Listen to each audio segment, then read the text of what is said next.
comunicar partes da escritura de um livro com o outro.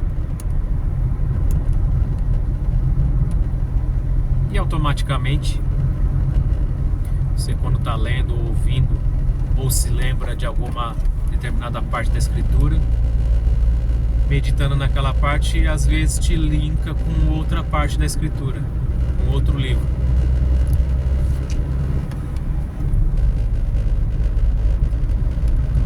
E por esses dias eu estava ali analisando, não propriamente analisando, mas quando passei pela leitura e fixei ali em Gênesis 1, versículo 2, que fala que o Espírito de Deus passeava sobre a face das águas. Comecei a analisar essa parte, o Espírito de Deus passeando sobre as águas. Começa a vir algumas coisas à cabeça. A primeira coisa que me veio na cabeça foi linkando naquilo que está escrito em Mateus, salvo erro, em 14, Mateus 14. Versículo não vou lembrar de cor, mas eu acho que é Mateus 14. Que fala quando Jesus andou sobre as águas. Interessante, né?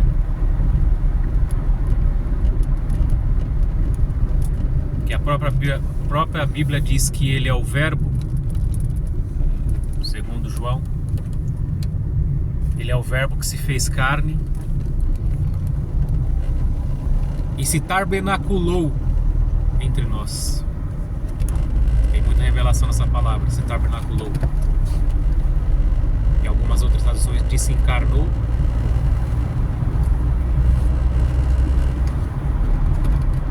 Mas no original está tabernaculou.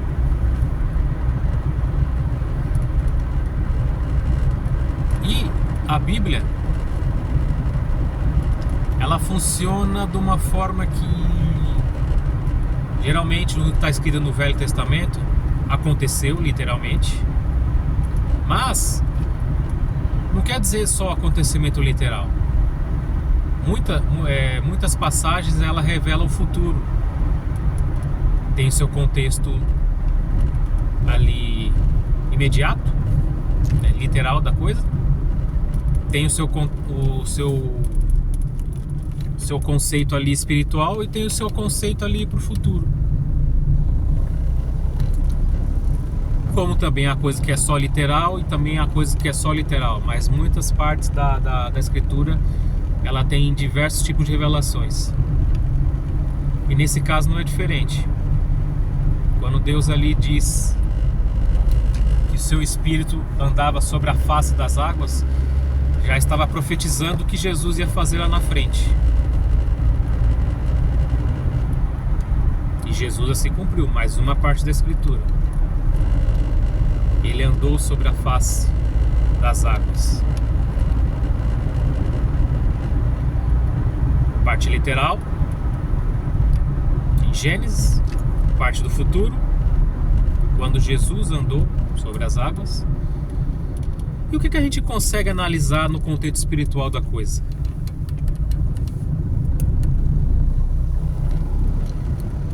A gente sabe que, a gente que estuda um pouquinho das escrituras, sabe que mar, em profecia, quer dizer respeito a línguas, povos e nações.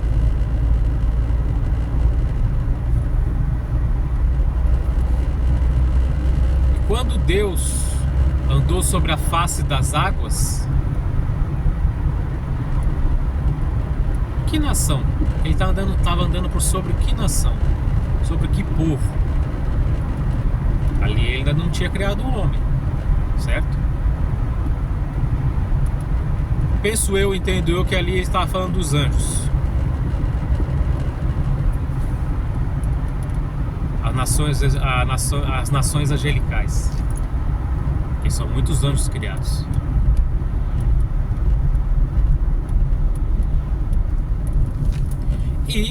que futuramente o Senhor Jesus estaria sob as nações de todo o mundo, comandando, reinando sobre as nações de todo o mundo. Isso quer dizer que ele já faz isso hoje, nosso Senhor Jesus Cristo? Não. Ah, Fernando, mas quando ele morreu na cruz foi lhe dado todo o reino, todo o poder. Foi lhe dado. Quer dizer que ele já assumiu o reinado? Não. Não é porque foi dado que ele já assumiu o reino.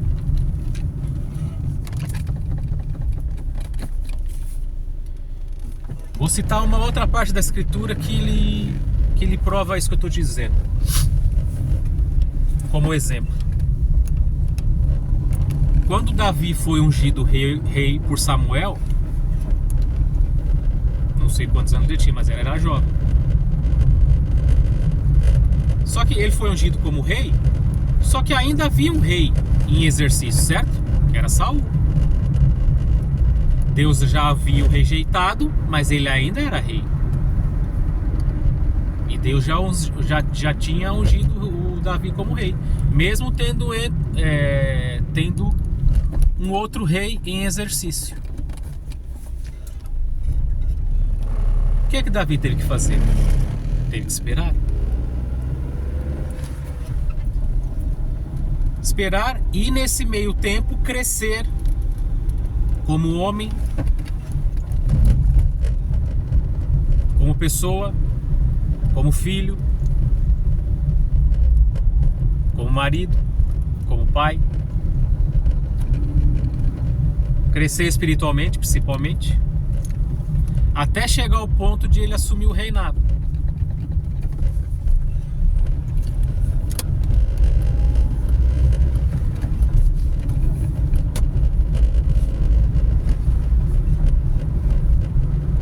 Passou por diversas coisas, lutas, batalhas, provações, até chegar o momento de ele assumir o reinado. Isso quer dizer que o Senhor Jesus precisa passar por tudo isso? Não. Isso quer dizer que há tempo determinado para todas as coisas. O Senhor Jesus já foi eleito como o nosso rei? Já. Só que neste mundo ainda existe um príncipe que está reinando.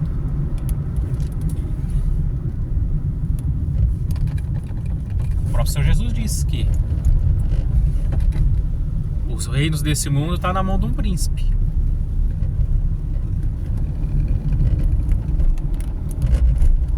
E o próprio príncipe desse mundo ofereceu todos os reinos para o nosso Senhor Jesus. Quando ele tentou o nosso Senhor Jesus, ele ofereceu. Não ofereceu?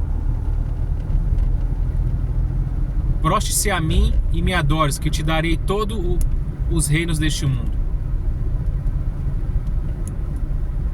Ele tinha poder para falar isso. Ele está em posse.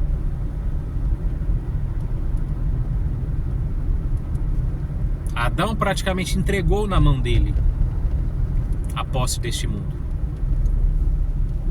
quando caiu.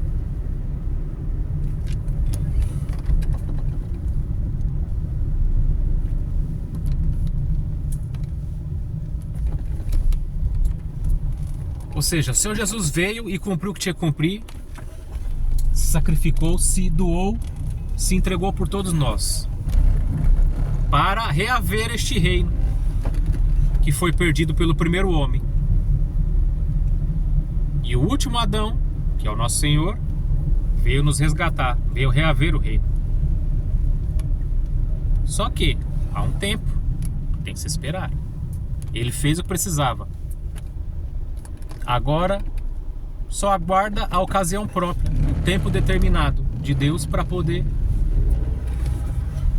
chegar e reinar com vara de ferro e colocar todas as nações debaixo dos seus pés, andar sobre as águas, andar sobre todas as nações. Isso vai acontecer. Já está profetizado, já está escrito. Só estamos aguardando o tempo determinado.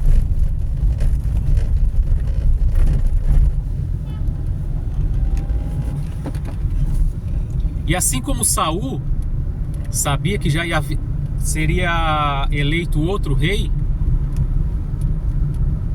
começou a procurar este rei. Começou a perseguir quando soube que supostamente era Davi, ou achava que Davi queria traí-lo, e perseguiu Davi, querendo matar. Assim como o inimigo das nossas almas fez com o nosso Senhor e com as figuras de Cristo nas Escrituras. Matou os primogênitos, matou as crianças no tempo de Moisés, matou as crianças no tempo de Cristo, perseguiu. Por quê? Ele estava à procura do futuro rei, do rei que viria para substituí-lo, para tirar o reinado da mão dele. Ou seja, tudo é uma figura. A velha aliança, o Antigo Testamento, a Torá, ela é uma figura das coisas que iriam acontecer. Por isso que o Velho Testamento e o Novo Testamento é um só. Não é separado. A gente que separou, os homens que separaram. Mas é tudo um só.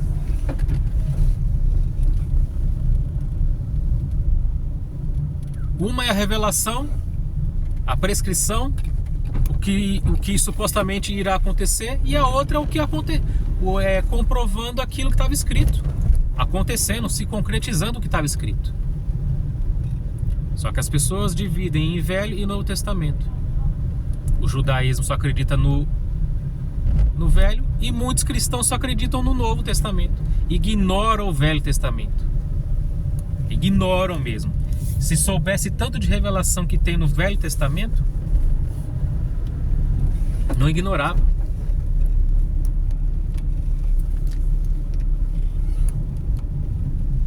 Ah, mas no Velho Testamento não tem o Apocalipse. Será mesmo que não tem o Apocalipse? Começa a analisar as Escrituras como tem que ser feito, que você vai perceber o Apocalipse todo no Velho Testamento. Ou você acha que o Nosso Senhor, quando mostrou para João e disse: será necessário que você pregue outra vez essas revelações? Como assim outra vez? Se disse outra vez porque já foi pregado uma vez. Pelo menos uma vez já foi pregado. E isso foi pregado no Velho Testamento, dividido em porções dos profetas, nos Salmos.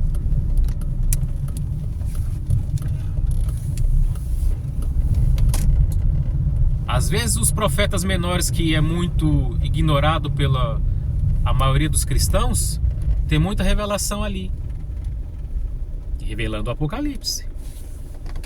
Às vezes com outras palavras, às vezes com as mesmas palavras. E as pessoas ignoram. Uns por ignorância, uns por preguiça, uns por mau caratismo mesmo, porque vai ir contra a sua linha teológica, vai acabar tendo que voltar atrás em muitas coisas e perdendo de alguma forma, principalmente aqui, né? Principalmente esses que vendem livros e vendem a palavra de Deus de alguma forma. Se tiver que voltar atrás, vai ter prejuízo, né? Então é complicado voltar atrás. Mas enfim, tudo está interligado. Você consegue perceber? Se tem dois versículos, um se liga com o outro, e esses dois se ligam com toda a Escritura. E quando você começa a meditar na palavra dessa forma, o tanto de revelação que é nos dado é coisa absurda. E nos abre os olhos para muitas coisas, materiais e espirituais. E não nos deixam ser mais enganados por algumas crenças limitantes, algum sistema religioso. É por isso que muitas dessas coisas não é pregado nas igrejas nos dias de hoje. Porque os olhos do cristão vai ser aberto e vai deixar de ser enganado e manipulado. Tá bom, meus irmãos? Espero ter contribuído com o conhecimento de vocês e aberto os olhos de alguns. Muitos podem ter, já sabem disso que eu falei. Para muitos vai ser normal. Para mim, não é normal. Fui ter o entendimento disso há pouco tempo. Antes tarde do que nunca, não é? E para muitos também vai ser... Vai entender isso agora. Como foi dito, muitos não, mas muitos vai ser agora. Como muitas outras coisas da palavra, e é normal. Uns aprendem mais rápido, outros mais devagar, outros mais tarde, outros mais cedo. O importante é que, a partir do momento que tivermos entendimento e conhecimento, mudamos de direção, mudamos a rota, metanoia. Tá bom, meus irmãos? Fiquem todos com Deus, Deus abençoe a todos.